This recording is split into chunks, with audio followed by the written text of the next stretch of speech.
Everybody wants to know how to read bones, how to read curios, but in the old school, you built these curio sets from pieces of your own life, right?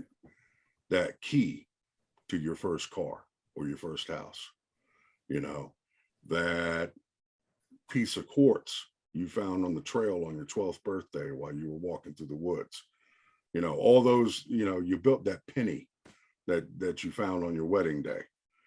Welcome to the North Witch Podcast. In this podcast, we explore all the things that can help us to be better and improve our lives in body, mind, and spirit. Looking at everything from witchcraft, sorcery, woo-woo, spirituality, biohacking, the mundane, and everything in between. Sharing our experiences over the years, what works for us, what hasn't worked, and exploring new theories in science, trying them out, seeing what works, and debunking what doesn't.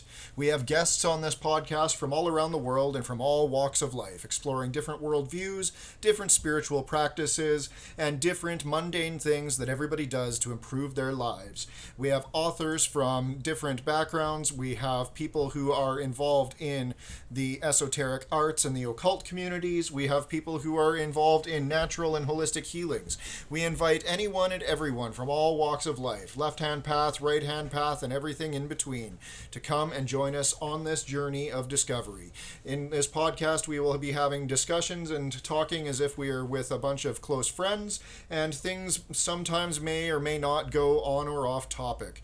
So stick with us and enjoy today's episode, and please keep in mind that the views of our guests do not necessarily reflect the views of us here at North Witch Magic Co.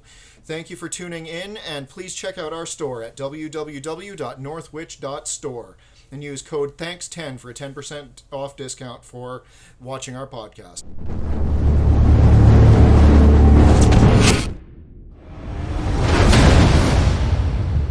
All right, so here we are on another episode of the North Witch Podcast. Today we've got a guest all the way from New Jersey. We've got Dok Crow here, and welcome to the show, Doc. I'm happy to be here. Thank you, brother. Thank you for having me. You bet. We're happy to have you here. So yeah, like we were just saying, we have me on here. I've got about 21 years of experience in the occult and esoteric arts. And we've got my mom here who's always just been, she acknowledges the spiritual, and, we've had ghosts in the house growing up and things like that, but she's never really labeled herself as anything. And she just kind of does mama's thing, but mama seems to be able to make shit happen when she wants it to happen. So that's all that really matters, right? Mama knows best. That's the way it normally goes. For sure.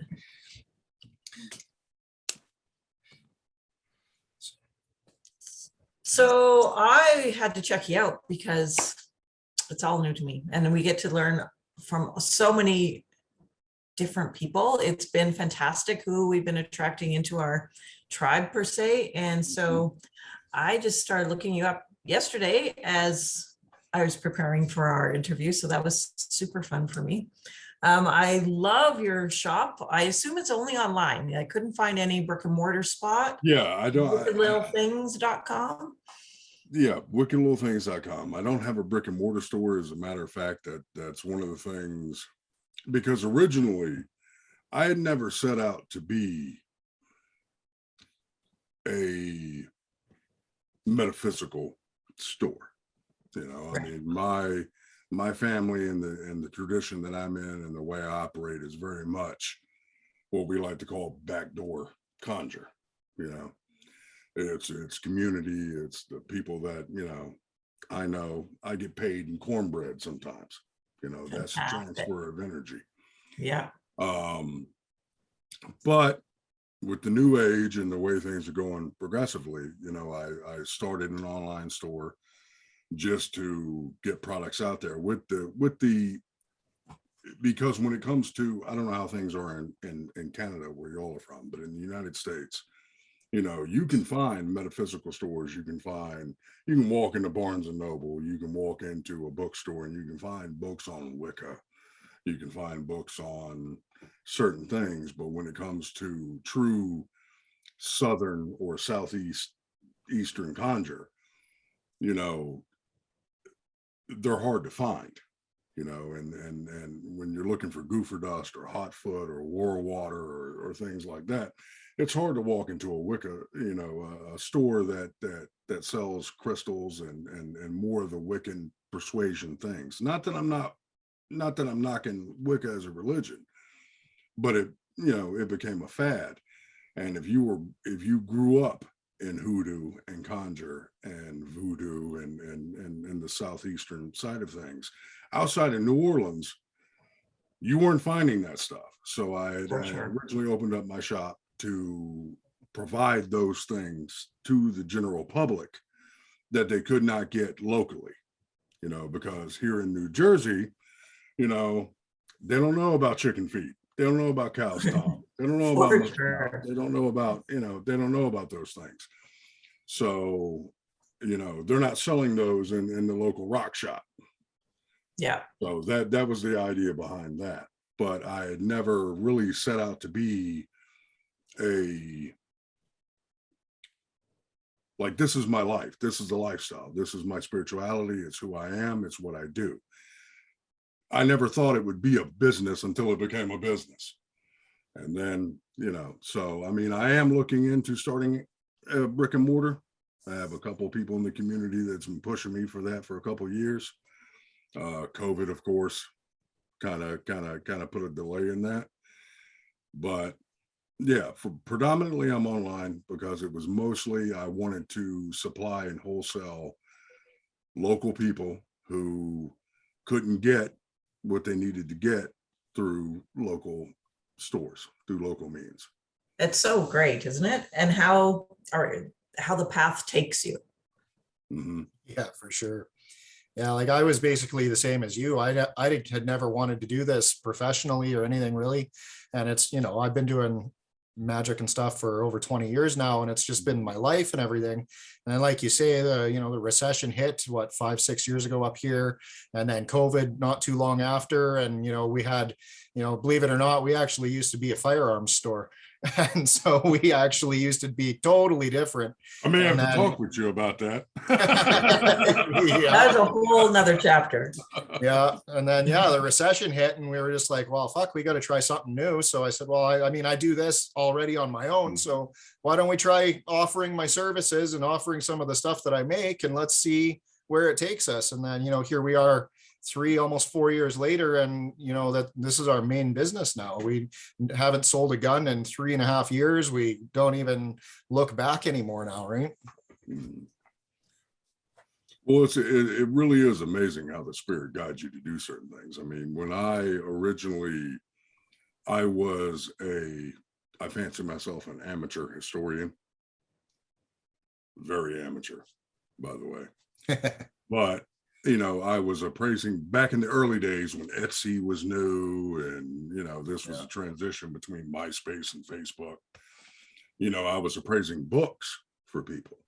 People would go to, you know, your used bookstores, if they even still exist, and they would get books, and they would bring them to me, and I'd appraise them, and I put them on Etsy. And I just got the wild idea one day, because I do, you know, I read bones, I read tarot, I read, you know, a lot of things. I'm a reader as well. But I was making my own runes, you know, and I decided to open up a little shop on Etsy, and that's kind of where it got its start. But, you know, I never thought that it would become what it has become, you know, and it really is amazing how the spirit and how the spiritual world will guide you. I mean, it really is a river. You know, and it has many branches, and the spirit will take you down it, whether you're prepared to sail or not. So, yep, that seems to be the thing. You can try and run from it as much as you want, but if this is the way you live, you're going to end up doing it one way or another. That's it. And it's great because we all make a difference in such a different way, which is super cool. And so, on your site also, that I see that people can book readings. And so do they choose what reading, or do you kind of, once they've booked with you, because you say you do readings in so many different ways, does it just come to you which way you need to read for them? Well, I have on the site, I have different readings that people can choose from. And that's generally to give the context of the reading, because people come to you for readings for different things. Like some people just want a general reading. They just want to know, like, what's going to happen next, what's in the year to come. I am very much a, what we call, in the Southeast, a two-handed doctor. I'm a conjure man. So a lot of the readings that I get are work focused. Like people come to me because they want spiritual work. And those are a different type of reading. It's really to give the context when it comes to the actual reading itself. Like, for example, if you were to get a general reading from me, and something were to come up in the cards that was a focal point, like say there was something serious that needed more insight or more divining, I may switch up. I may put the tarot away and I may break out the bones, in that general reading. Yep. I tend to book on time, not necessarily on medium, as in I could use cards, I could use bones, I could use dice, I could use a lot of things. It's more about the booking on the time. So you get a general reading, and if I feel that it's necessary to break out the bones, or it's necessary to switch decks, or whatever the case is, I'll do so on the fly based on what happens in the reading. Excellent. So. Awesome. Yeah, I tend to do similar with mine as well. Like I don't read bones or anything like that, but I do several different types of cards and oracles, and lots of different types of psychic type divination and stuff, depending on what the spirits are trying to talk to me about when we're doing the readings. So I'm about the same. Shit gets switched up on the fly as we're going. Mm-hmm. Well, I mean, it boils to it, because you'll have people that come to you, they want a reading on their love life, right? And they'll book a general reading, which is, the fallback is tarot, right? That's what everybody knows. That's where you start, kind of. But from there, depending on how deep or messy the love life is, or what the questions are, tarot may not be the best medium to do that reading. And it may need to be switched up. You may need to go to dice. You may need to go to bones. You may need to go to regular playing cards. You may need a more frank answer.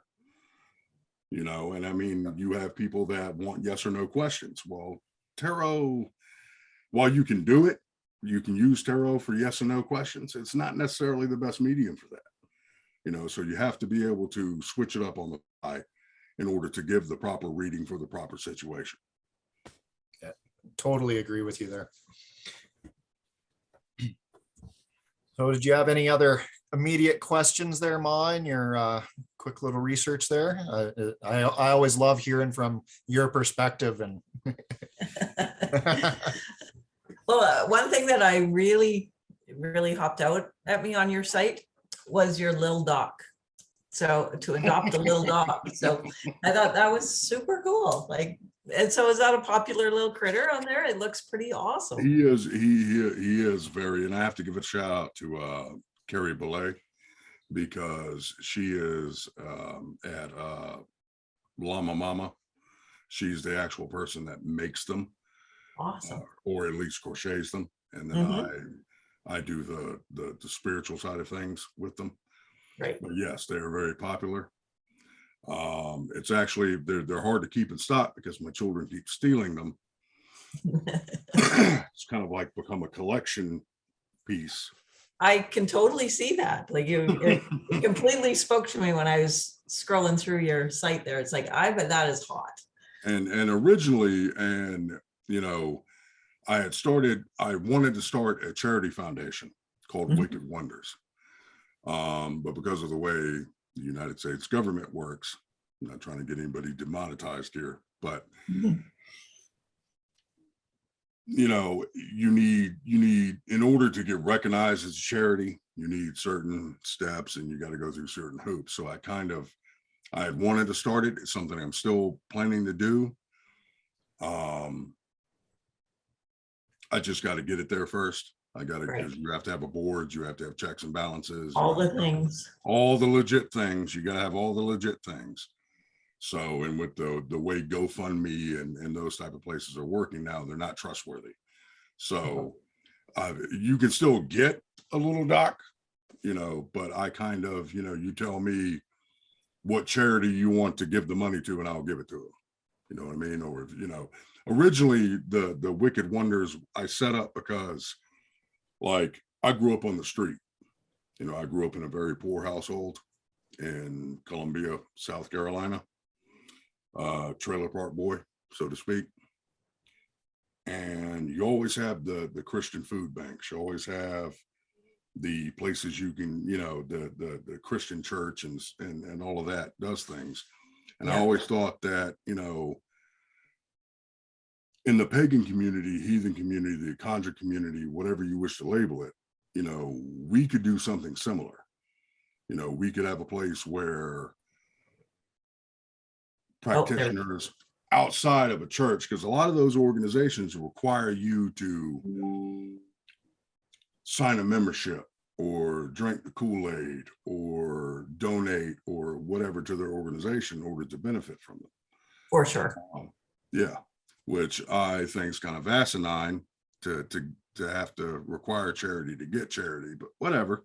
It's not what Jesus said, but we'll move past that. But so Wicked Wonders was my way of saying, here's a place where fellow practitioners, where fellow spiritualists who needed help could come and get help, and that was kind of the motivation behind that. Unfortunately, it's much more complicated on the legal side of things to do that because the government requires screening and, different checks and balances and all of that to do that. Absolutely. So, but that's the dream, and that's what I'm working towards. So when you buy a little doc, awesome. That's what it supports. Yeah. So keep with the dream, because somehow it'll unfold, because that's where it all starts, right? Is all these that we want to make a difference. We always had a kids camp fund when we were the gun shop, the outdoor shop, and we wanted to make it a charity as well. And so I completely understand what you're talking about with all the hoops and all the checks and balances. It's daunting, really. And so sadly, a lot of these things never get to come to fruition because of the legalities and how it's not so simple just to raise money and try to do better. Yeah, it's not as easy as it should be. It's kind of weird. And from my perspective, I grew up on the street. So in my younger days, I was a member of a street fraternity, as we call it, fraternity. And it's amazing, like, how easy it is to do the wrong thing and how hard they make it to do the right thing. Yep. And you can superimpose that on almost every modern issue that we have today,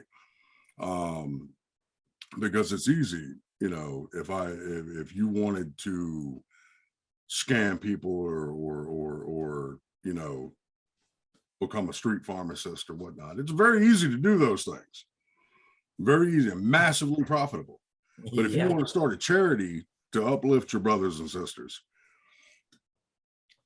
you got to go through years of red tape just to be able to have a website to even put it out there, and it is a moral and ethical dilemma, I think, in our modern society. But that's getting a little deep with it. But it's a conundrum. But it's in our hearts and we want to do it. And so somehow, some way, it will happen. Maybe it doesn't have to be out there so big, and we can bring it in a little closer and a little smaller and make differences in all our own communities, right? And that's essentially what I'm doing with the little doc. Like, you get a little doc, it goes to the side.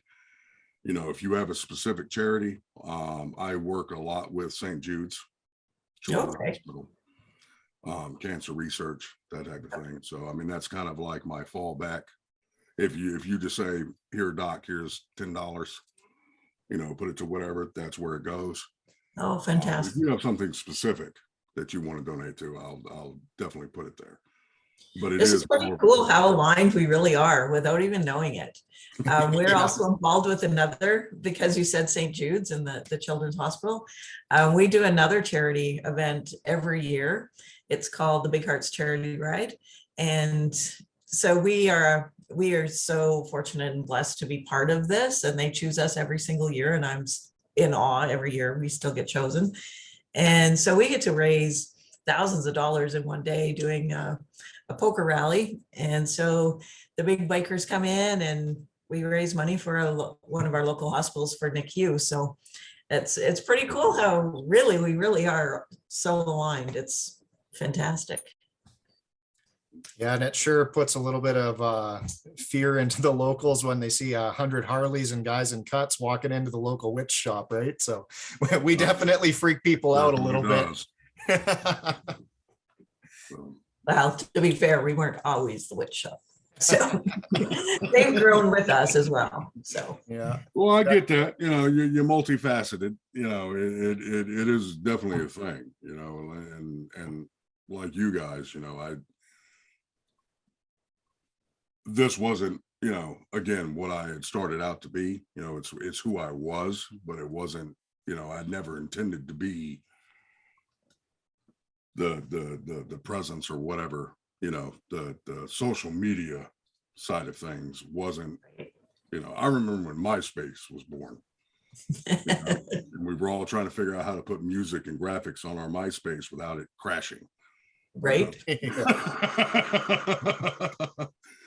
So, you know, The journey is interesting though. it definitely is. It really is. I'm a big fan of you guys. I like your work.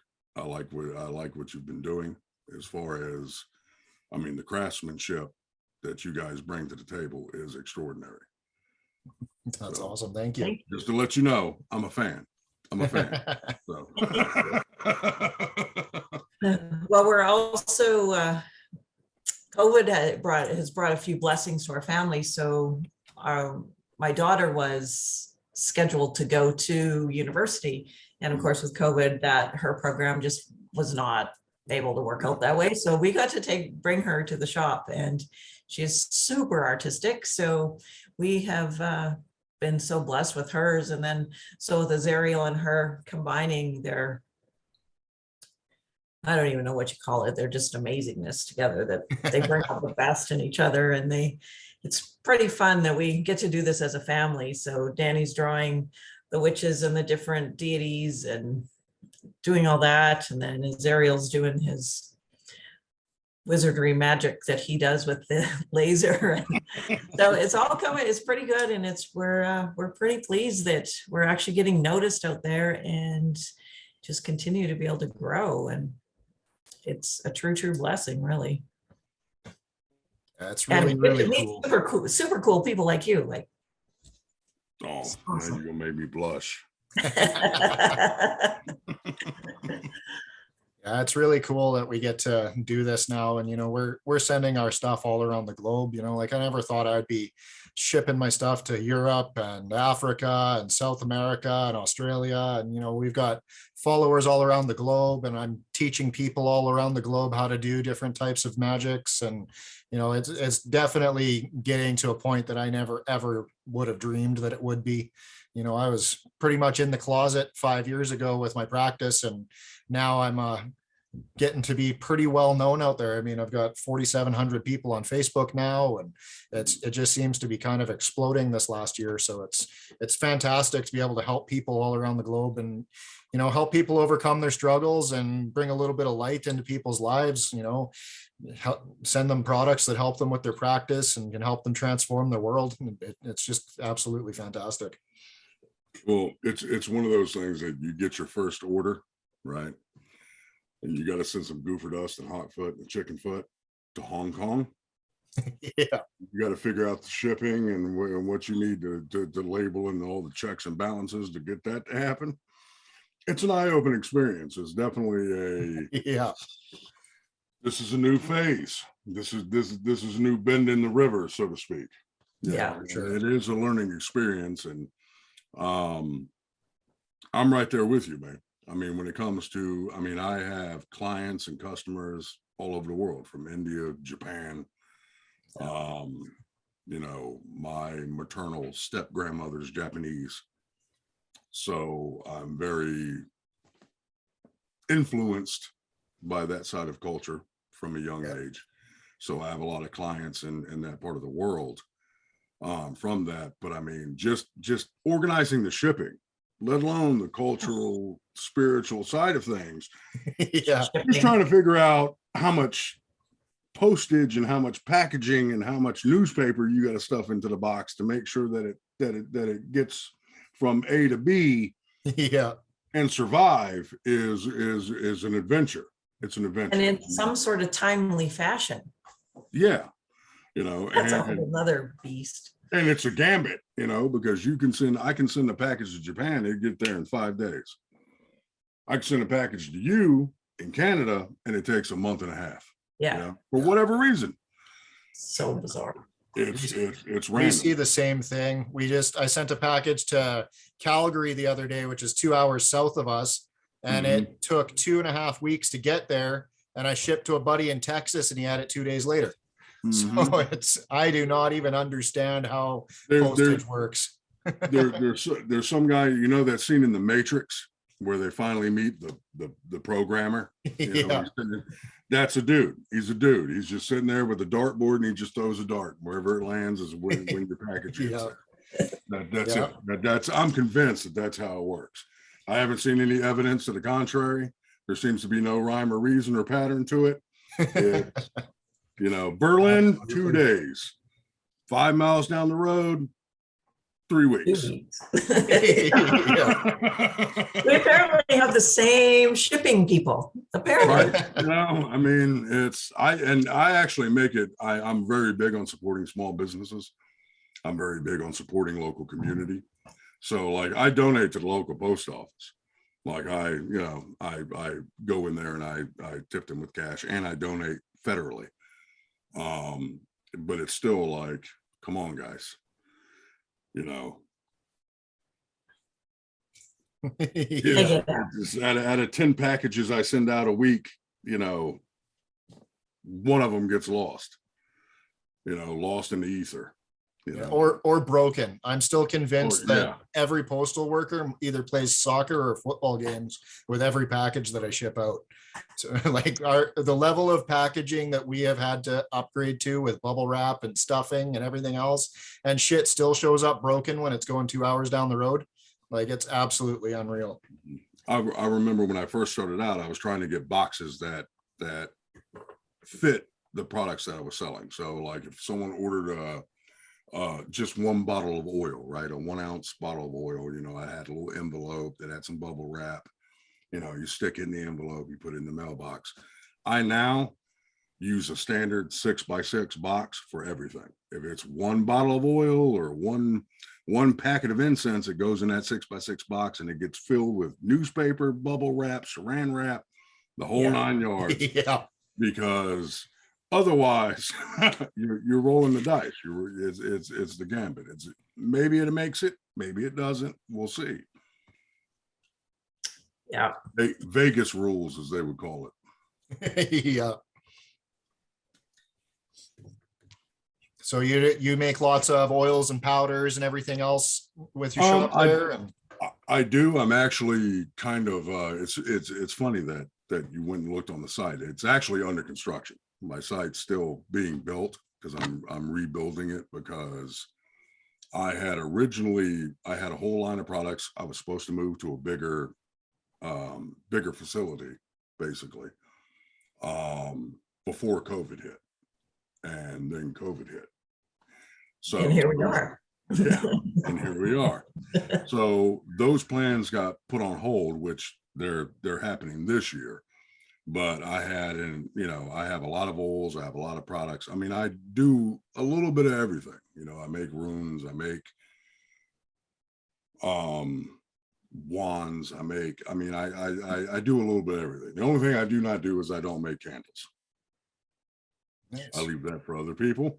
And I was going to ask you, because I see the novenas behind you. I was going to ask you about yours. Yeah. I get those because, to be honest with you, and as far as like Southern conjure and that side of things goes, and it's kind of almost ironic that candle magic has become as popular as it has, and novenas and stuff, and a lot of that is based off the influence in Christianity that Christianity has had upon the diaspora and upon those traditions.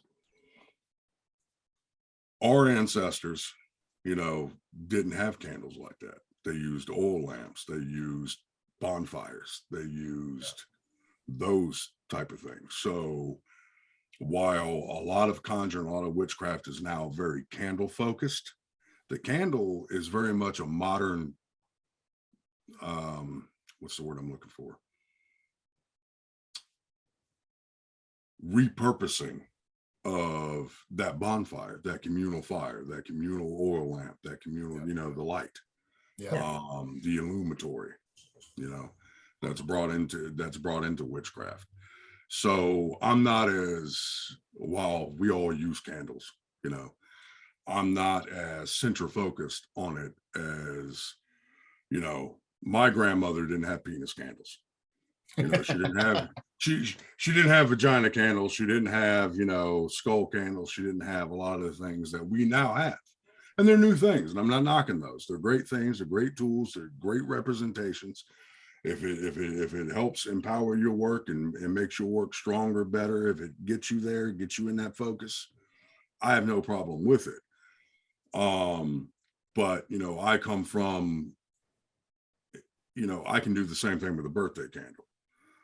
I can walk into the dollar store and grab, a white emergency candle and inscribe it and dress it and do the same thing that could be done with, a skull candle or anything of that nature. Our ancestors didn't have that. It wasn't a central focus to what I grew up learning. And I actually think that a lot of the older school side of the community has had to adopt, the idea of candle readings and wax readings and, using certain figure candles for certain things, because that's what the general public, that's what the media, that's what the mainstream is putting out there as being, this is what this is supposed to look like. This is what this ritual is supposed to look like. If you're doing head work on somebody, if you're doing mind work on somebody and you're not using a skull candle, then you're not doing mind work. Yeah. Right. So, and that's just not the way it originally was. My ancestors, when they did head work, they used literally brains from a hog, or if they wanted to do shut the fuck up work or mushmouth work, they used a tongue. The candle was there to shed light because they didn't have electricity. What I mean? So yeah, they didn't inscribe the candle with runes, they didn't inscribe the candle with prayers, they didn't inscribe the candle with, whatever would help boost the work. But the candle's primary purpose was to add the element of fire, the heat, and to shed light upon the situation. The candle wasn't the center. It was a side piece, like with the incense and the water, and it was all a collective. But the center focus of the work was the tongue. It was what you were doing. It was the tongue. It was the poppet. It was the pot. That was the center. The candle was an extra. If you could afford it, awesome sauce. But not everybody had that luxury. That's not what everybody could work with. Yeah. And, I think, again, like I said, I'm not trying to knock people that do figure. I think they're beautiful. I buy them, obviously. I have novellas. I have the 7-day candles. I use them, because they're available. And most, when it comes to science and witchcraft, because I don't necessarily separate the two, but, you evolve, and as technology increases, you adapt and you use that technology into your work. But the fundamentals, the rudimentary principles never really change. We just add extras, and we faster, easier, bigger, whatever you want to call it. but the fundamentals remain the same. Absolutely. And that's one thing that, especially when I'm teaching new people and whatever, is I really like to give them the desert island scenario. You know, I should be able to drop you off on a desert island with nothing but the clothes on your back, and you should be able to do some work for me. You should be able to do some conjure. You should be able to do some magic. You should be able to find a crossroads there somewhere that you can use. You know, there's something to be said about working with your surroundings and the minimalistic things around you. And one thing that I find, especially in the age of the internet, is people don't even know their local herbs and their flora and fauna. And, you know, people are, you know, I need something, so let's order some St. John's wort online, or let's order some master root. Yeah. But, you know, if you go outside, you can find shit that works in your backyard, and it'll probably work even better because you have those local spirits that are behind it. And you already have a relationship with them. Mm-hmm. And that's also when you get into it, like a lot of the more exotic, or the more, I guess you would say, popular herbs like white sage, palo santo, those type of things. You know, spiritually speaking, you know, sage as a species plant has been used in multiple cultures, right?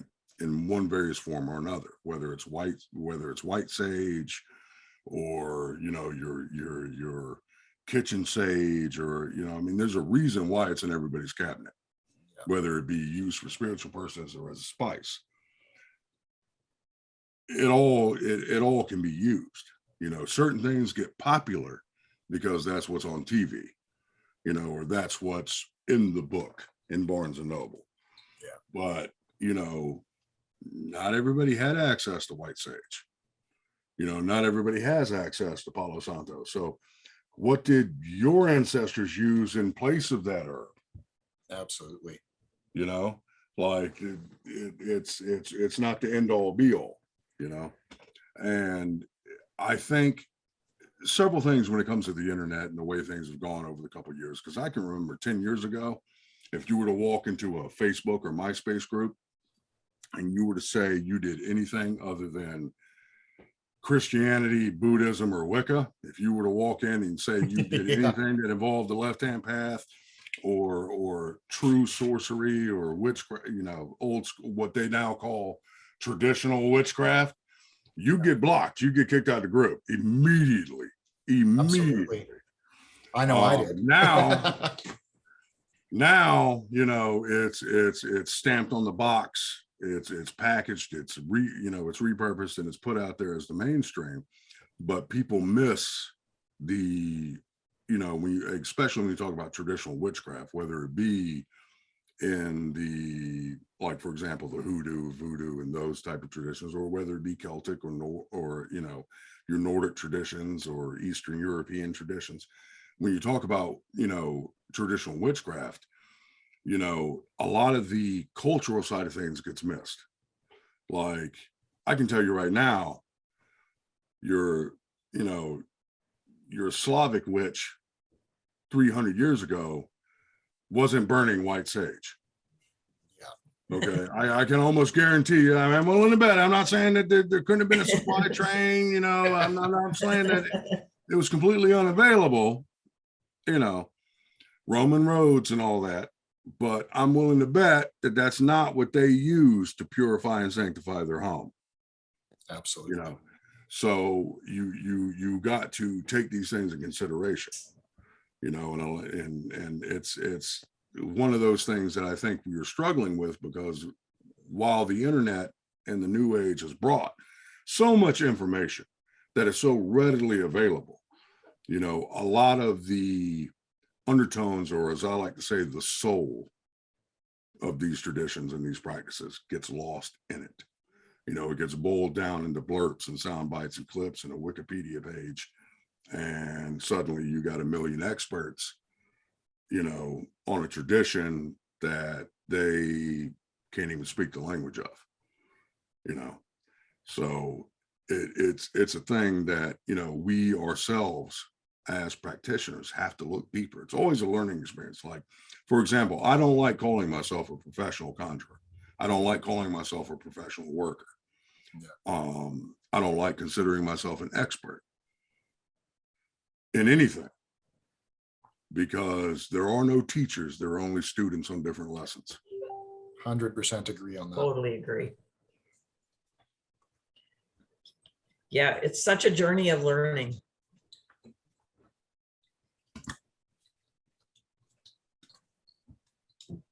I have to dip out for 1 sec. The other kids are leaving, so carry on. We will carry on here. Yeah, that's definitely something that I've noticed, and especially with, you know, everybody turning a blind eye to the local things. You know, you can go to your local park and find places of power that, you know, are much, much, much better than trying to fly to Stonehenge or whatever. You know what I mean? Like, everybody seems to, with the age of the internet, nobody looks at what's in their backyard. They look at what somebody else somewhere else is doing. You know, how I practice up here in Canada in the middle of winter is a hell of a lot different than they're practicing in New Orleans during the winter, right? And Absolutely. And that's, and that's, I'm glad you, I mean, that's exactly it.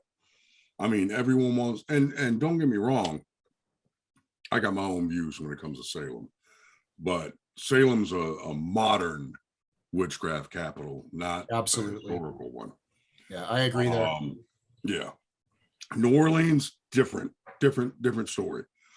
Yeah. But still, you know, your old conjurers, I mean, as far as southeastern conjure and you know, your Appalachian, you know, witchcraft and folkcraft, centers of power were the old dirt road crossroads out in the middle of nowhere. Didn't even have street signs. There were no street lights. It was essentially a dirt cart path, you know, that were religious centers. I mean, and even you go to Africa, right? And you look at their centers of worship and spirituality, it's a riverbank. You know, there's no temple, there's no big signs, there's no neon lights, there's no, you know, there may be where you know, someone may have built a, you know, a crag or a rock formation to signify the area is important, but it's just a riverbank. You go to northern England or northern Britannia, and you look at spiritual mounds and stuff there. They're very simple. They weren't huge temples. They weren't gigantic cathedrals. They weren't, you know, they were impressive for the Neolithic period. You know, let's you know, say that. Stonehenge is very impressive. Absolutely. But these were sites, you know, it was nature. It was getting back to nature. It was walking into the woods. It was finding, and again, it's everybody's spiritual preference, but I'm sure you've walked into the woods randomly, right? Just going on a walkabout and found a place, whether it was a clearing, whether it was a random boulder sitting in the middle of a field, whether it was a crop of trees, that you could feel it. You could feel it in the ground. You could smell it in the air, that you were in a place of power. Yep, absolutely. And, you know, that's the way the old school did it. You know, they went down to the riverbank. They went into the woods, you know, and that's where they found spirit. That's where they worked their magic. That's where they worked their power. That's where they commune with the old gods. You know, it wasn't, you know, and I'm not to get on a rant, I'm not going to knock, you know, the organized religion and the cathedrals and all of that. You know, it has its own power, it has its own representation. But the idea that is needed to commune with the spirit of the universe is false.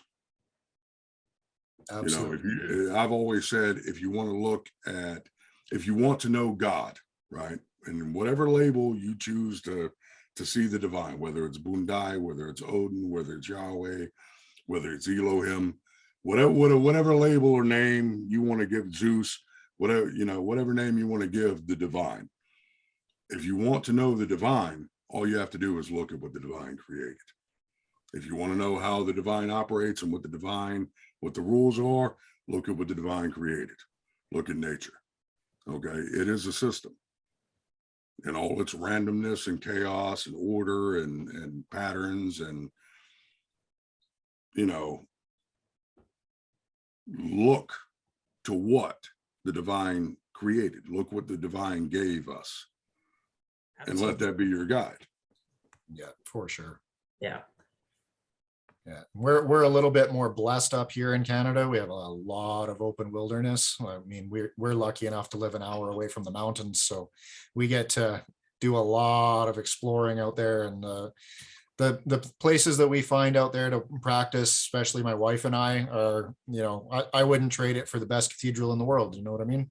I mean, that's and ironically enough, I grew up in the South. I spent my formative years in the South, in the woods, and I mean, that was back in the day where we didn't watch our children. Our children were just let loose, and we rode bikes into the woods and came home before the street lights came on, and that's the way it was. But ironically, a lot of people, when they think of New Jersey, and not that I'm a big fan of New Jersey and the property taxes, but most of the state is actually wilderness. Like, everybody thinks about New Jersey as the Sopranos, or the Italian mafia and all that. But that's a very small piece of, or Boardwalk Empire. It's a very small piece. Most of the state is actually nothing but wilderness. Like, it's the Pine Barrens, it's the home of the Jersey Devil. It's the, I mean, it is very spiritually uplifting. Now, grant you, I would love to come take a walk in the Canadian wilderness. It is definitely a different kind of, an untouched by man type of experience. But that's what you need to do. And I would actually suggest that to anybody, go on a walkabout, go on a camping trip, or just take a walk. Just take a walk one day. Just go down your local nature trail and see where it leads you. See what you find. Look around. Pick up a rock. Pick up, these, and that gets me to curio sets and bone sets. Everybody wants to know how to read bones, how to read curios. But in the old school, you built these curio sets from pieces of your own life, right? That key to your first car or your first house. That piece of quartz you found on the trail on your 12th birthday while you were walking through the woods. All those, you built that penny that you found on your wedding day. Those things are what goes into those sets. They're very personally built, which is why it's very, you'll see it. There are a couple books out there that try to teach people how to read bones and how to read these things. But it's a very intermingled mix of the anima, right? Animal spirits, the bones and things that you use, versus the curios, which are literally personal concerns from your own life and your own experiences. They have meanings to you that you are putting into the set. That penny may mean the love of my life because I found it on my wedding day. I found it on the church steps. When me and my wife were walking out the church and I saw it and I picked it up, and that's part of my curio set. It means X, Y, and Z to me. It may mean fucking nothing to you. It's just a penny to you.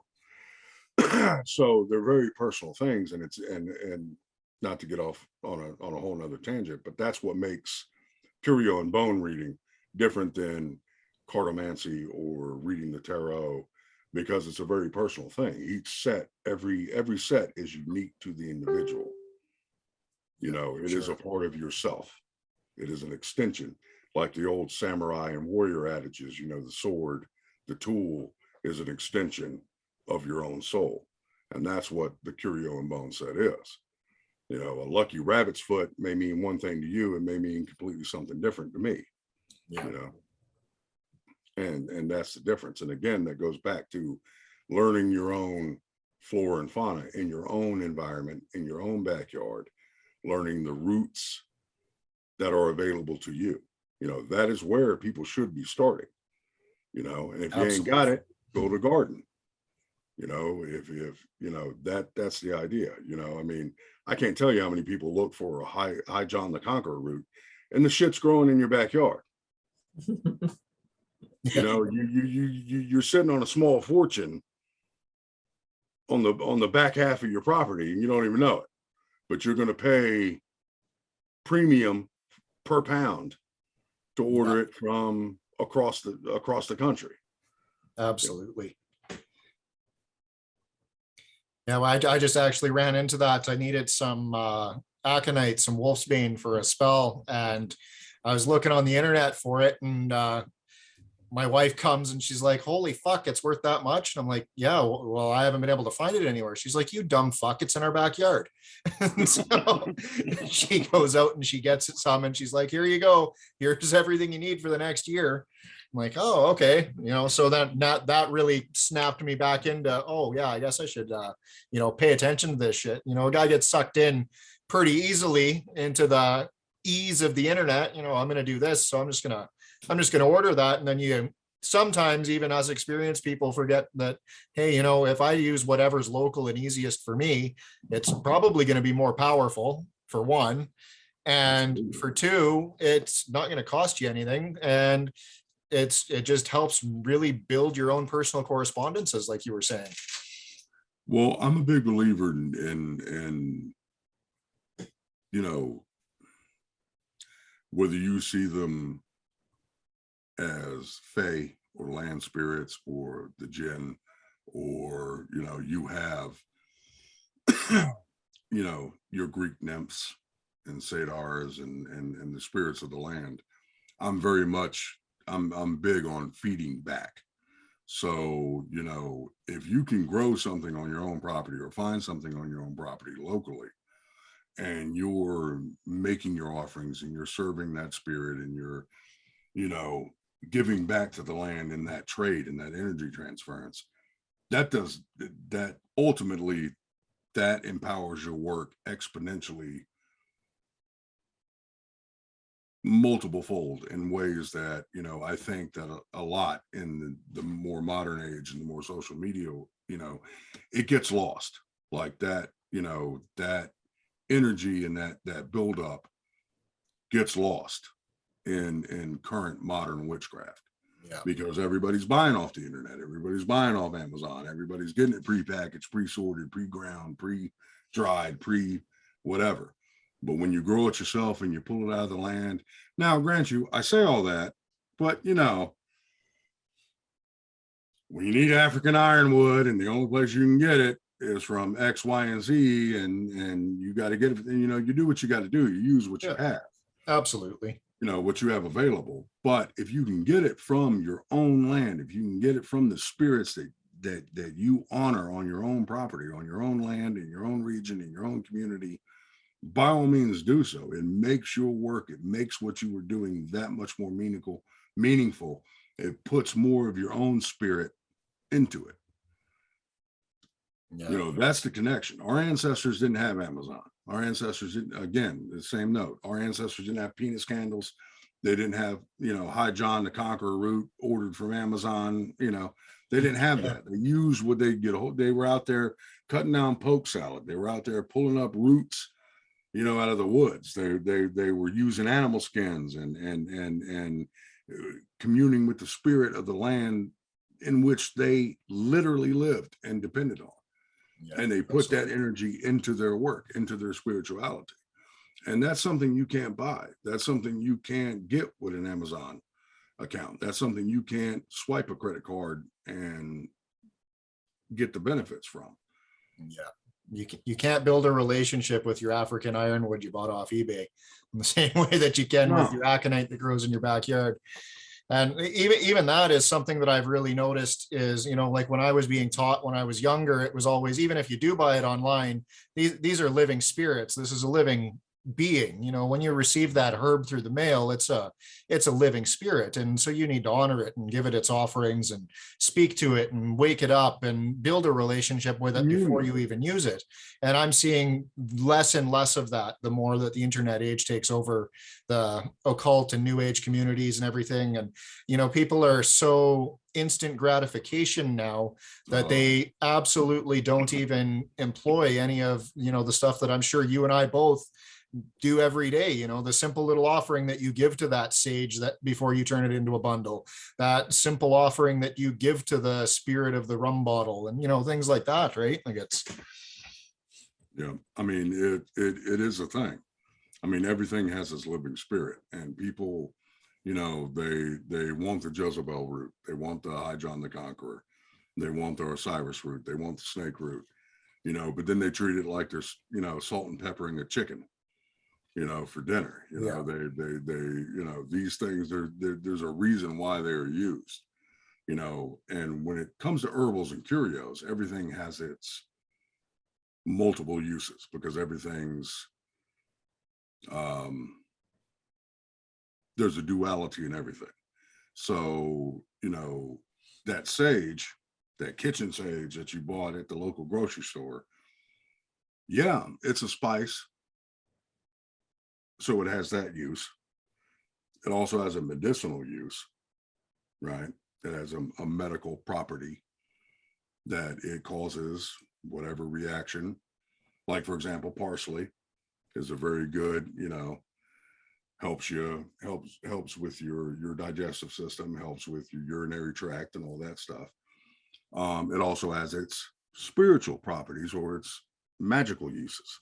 yeah, You know, so you're looking at multiple things, and people, you know, they just hear High John, you know, or High John the Conqueror root's good for money work, and that's all they care. You know, that's all they're concerned with. They just take it and they throw it in the pouch, and you know, wait for the paycheck, wait for the stimulus check to come in the mail. You know, with no thought or reason to the fact that root has an entire history and a mythological history on top of that, because you know that the whole reason the root's named High John the Conqueror root is that it has a connection to a culture and a spirituality that gave it its name. You know, so there's lore behind it. You know, it's like, you know,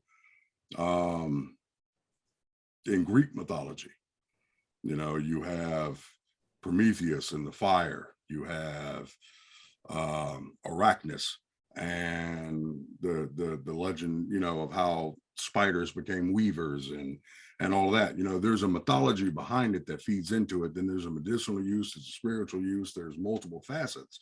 And people are only getting things on a surface level. They're only getting things on one level because they want that immediate satisfaction. So you tell them, hey, this mojo bean or this buckeye is good luck. So they don't know anything else about it. They couldn't even tell you what tree it comes from. You know, they couldn't even tell you where it comes from. But they're going to use it and then go to the casino and then wonder why they lost $500 instead of winning 1,000. Yeah. You didn't get to know the spirit. You did not commune with the energy that curio or that herbal or that botanical brings to the table. You just expected it to grant your wish. Yeah.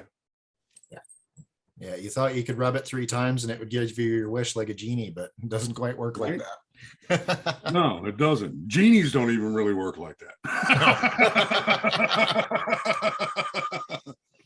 Solomon can tell you all about that. Absolutely. And he can even tell you about what happens if you piss him off. Right. Speaking on the sage, I mean, what would you tell people if you want to get rid of a demon, you got to burn fish guts over open coils? You know, I mean, this is, if you want to talk about the literature and the literal, you know, with workings and stuff, you know, you have, again, it's knowing the spirit, it's knowing the individual spirits, it's knowing the background, it's knowing the lore. It's not just cookie cutter, you know, copy and paste witchcraft, you know. And again, I'm not trying to knock the social age, I'm not trying to knock the internet age. It has great benefits. You know, you have a lot of information that you can tap into at any given time, but there is a disconnect. There is something being lost between the two connections, you know. And for a lot of us, you know, a lot of us strive to try to fill that gap. Like, yes, you can use High John the Conqueror root for this, but this is why. Yeah, absolutely. This is why. It's like one of the people that I'm taking classes with right now, Jason Miller. Like he says, you should, instead of everybody doing this wide casting net thing and, you know, doing a little bit of everything and hardly learning anything about anything, you know, go really deep with one or two practices and really, really learn it, or go really deep with a handful of herbs and learn absolutely everything about them. And that will serve you far, far better than knowing little bits and pieces of 1,000 things. Well, that even comes down to, like, even with the more material mundane side of it, like with the candles. I have a love-hate relationship with candles, right? We tapped into a little bit of, you know, a little while ago. But nowadays, when people want to become professional workers or conjurers, they feel they need to make everything. They feel that, you know, whatever the next big product is, like if waters and washes are popular this month, suddenly everybody becomes an expert in fucking waters and washes. You know, candles are always popular, so everybody wants to, you know, start making their own candles and shit, which is great. I mean, if it's something that you love to do and it's something that you really feel your energy is called to do, absolutely do it. I hate making candles. I would rather pay you to make my candles, and then I'll buy them from you and I'll do what I do to them, and then I'll sell them. You know what I'm saying? Or I'll use them. We all need people. We all have our people. Right? So, like, the idea that you have to do everything because it's the hot thing of the month. Yeah. And you need to make candles, you need to make your own incense, you need to make your own oils, you need to make whatever it is in order to be a real conjurer. It's false. That it's not the way the old school did it. The old school, you know, I mean, even in the Southeast conjure, you know, you had two-handed doctors, you had two-headed doctors, you had herbalists, you had midwives, and they all did different shit. They all went by different titles. You know, they didn't all make their own stuff. They knew who they could go to if they needed a tonic. They knew who they'd go to if they needed an oil. They knew who they could go to. They knew, you know, everybody had their expertise. Everybody was good at different things. And that's how the community was built. That's how those networks were built. You know, they supported each other in their own businesses. And nowadays, everybody's trying to do everything. Everybody's trying to be everything. Okay. If, you know, and you see someone who they're Hugon so-and-so, who's also a Wiccan priestess, who's also a Baptist minister, who's also a candle maker, and they make their own incense, and they're a member of the Church of Satan, and they have 14 different titles. Yeah. For what? Like, what is it exactly you do? What is it that you believe in? What is it that you're giving to the community? You're trying to be the McDonald's and the Burger King and the Coke and Pepsi. You know, you don't need to do that. You can do what you do, and you can be a professional conjurer and buy candles from Northern Witch or altar tiles. Yeah. And buy candles from Grey Hedge, and buy oils from Ebony Apothecary, you know, and still do your own thing and support your community at the same time. Well, it builds such a better community, right? It does. It absolutely does. Yeah, for sure. We're just starting to come up onto just a little over an hour here, so we'll try and keep her to that for this channel. We'll do a little wrap up here on this one, and then I'll hop on over to the Rum and Bones show with you. And I feel we should have just dual recorded. I don't know why we didn't think of that. It should have been yeah, for sure. But yeah, thank you for coming on. We should have done that. That's silly. That's the way we roll. Learning lessons. Now we know for next time. And you can just do that. Thank you for your wisdom. That was absolutely incredible. I thank you so much. Thank you for having me. And Great. just quickly again, why don't you tell all of our listeners where they can find you so that they can get some readings done or buy some products? And you can find me on the internet at wickedlittlethings.com. I'm also on TikTok under Wicked House LLC and on Instagram under Wicked House LLC, or you can find me on Facebook at Dr. Crow. Fantastic. Awesome. Well, thank you for joining us on here today, Dr. Crow. And I'm going to end the recording here, and I will hop on over with you to the Rum and Bones Show. Thanks for listening, everybody, and have a fantastic day. Thank you.